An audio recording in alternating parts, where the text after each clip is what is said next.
case, there seemed little point in conversation. Even if they'd been able to free themselves from the ropes that bound each of them tightly to his seat and remove the hoods that their captors had placed over their heads, they knew that the door was heavily chained. Nobody was going anywhere. So they just waited, each of them alone with his thoughts, in the stillness that comes with true resignation to an irreversible fate. The same kinds of thoughts were running through each of their minds.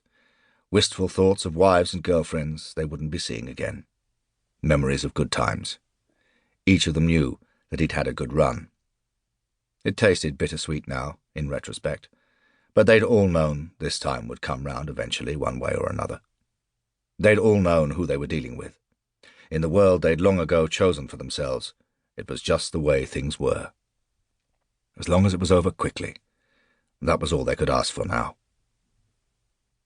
The pair of identical Kamoff Ka-50 Black Shark combat helicopters were closing rapidly in on their target.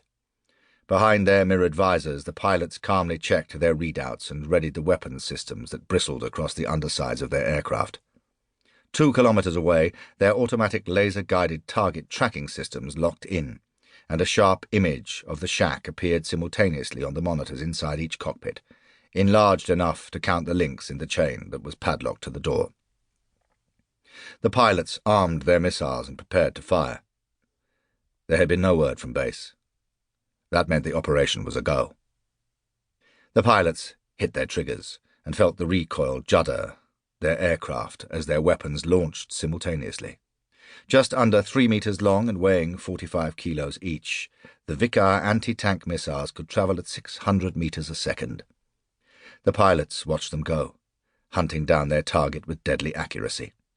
3 long seconds as the 4 white vapor trails snaked and twisted through the blue sky, lancing down towards the trees.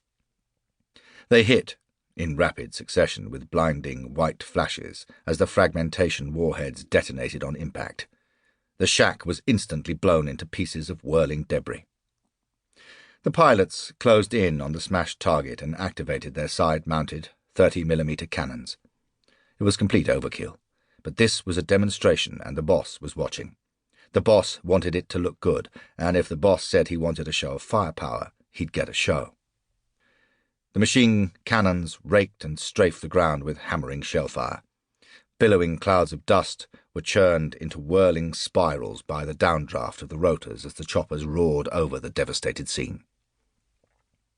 As the clouds slowly settled, the plot that the shack had once stood on now looked like a ploughed field. Whatever remained of the 3 men, come nightfall, the wild animals would soon claim it. Chapter 2. The man watching from behind the black-tinted, bullet-proof windows of his Humvee lowered his binoculars and smiled in satisfaction at the climbing wisp of smoke across the valley. His eyes narrowed against the sun, following the line of the choppers as they banked round to head back to their secret base, back to where they'd be well hidden from their original owners. The man's name was Grigory Shikov. They called him the Tsar. He was 74 years old, grizzled and tough. For half a century his business ethos had been based on practicality. He liked things kept simple, and he liked loose ends to be tied up. 3 of them had just been tied up permanently. That was what happened to men who tried to conflict with Grigory Shikov's interests. Shikov twisted his bulk around to stare at the camcorder operator in the back seat. "Did you get that?" "Got the whole thing, boss." Shikov nodded. His clients were people you didn't want to disappoint, but not even they could fail to be impressed. He was sure they'd find their own uses for their new toys once the deal was wrapped and the goods changed hands.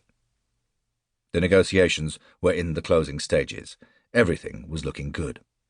"Okay, let's go," Shikov muttered to his driver. At that moment, his phone buzzed in his pocket and he reached for it. He insisted on having a new phone every few days, but disliked this latest piece of tin. It was too small for his fist and his fingers were clumsy on the tiny keys. He answered the call with a grunt. He rarely spoke on phones. People told him what he needed to hear, and he listened. His unnerving way of remaining silent was one of the things he was known for, like never sleeping.